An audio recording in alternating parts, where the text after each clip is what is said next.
the sudden shower and the unexpected decision. As dusk fell, heavy rain began to fall, falling from the dense canopy of the forest.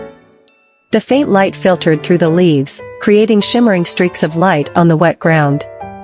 The pattering of the rain and the wind blowing through the branches made the forest seem more mysterious and alien than ever. The rain was not part of Anne's plan. She had not prepared to spend the night in the woods, and now darkness was quickly falling. With no time to turn back, Anne decided to find temporary shelter in the woods. "I'll be fine," she told herself, filled with hope, sense of risk and wrong move, and found a small cave hidden behind the dense trees. Although it was not very deep, it was enough to keep out the rain and keep her warm for the night. She gathered dry branches and fallen leaves to make a bed, trying to keep herself dry. Her thin coat was no match for the bitter cold of the forest night. The first night and the challenge. That night, Anne could not sleep. The rain continued, and the cold seeped into her layers of clothes. Despite her exhaustion, she remained alert, ready for anything. This is the beginning of the story about Anne's survival journey in the forest.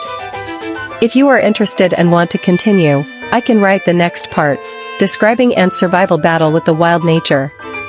What do you think? Anne recalled the survival tips she had learned from previous trips. She began looking for food. Besides water, Anne also needed to find food to maintain her energy. She started walking around the area near the stream, looking for wild fruits or herbs that could be eaten. The plants she had read about, such as ferns, banana leaves, and some fruits that grew on low trees, gradually appeared. However, not all hunting and making traps. Although these things could keep her alive for a few days, Anne knew that she needed more than that. The first result. After a while, Anne returned to check the trap and couldn't help but be happy to see that a small animal had been caught in the trap. Although she felt a little sorry for this little life, Anne knew that she had to survive. She brought the rabbit home and prepared it as her first meat meal since getting lost in the forest. Anne felt her body gradually recover after eating enough. She sat by the fire, looking up at the starry sky through the trees, telling herself that she had to stay strong. Tomorrow will be a new day, she thought, building a shelter. Day 2, preparing for longevity. Anne woke up as the sun was high in the sky, its rays filtering through the trees, illuminating the lush green forest. She felt stronger after having had enough energy from last night's meal. And knew that if she wanted to survive, gathering materials. And headed toward the bamboo grove, using her small knife to cut straight, sturdy bamboo stalks. She carefully selected bamboo of the right thickness and cut them into shorter pieces for easier transport.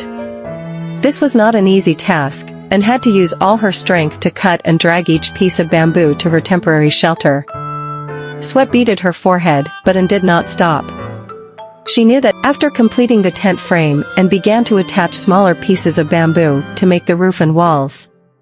She lined the roof with large leaves, creating a layer of protection from the rain.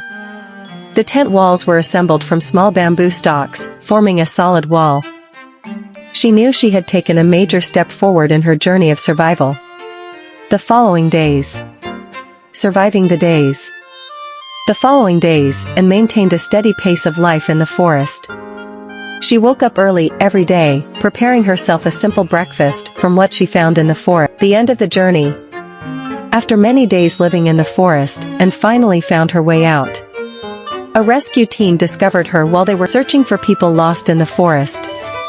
When returning to normal life, Anne brought with him unforgettable experiences about his own strength, patience, and ability to survive in harsh conditions.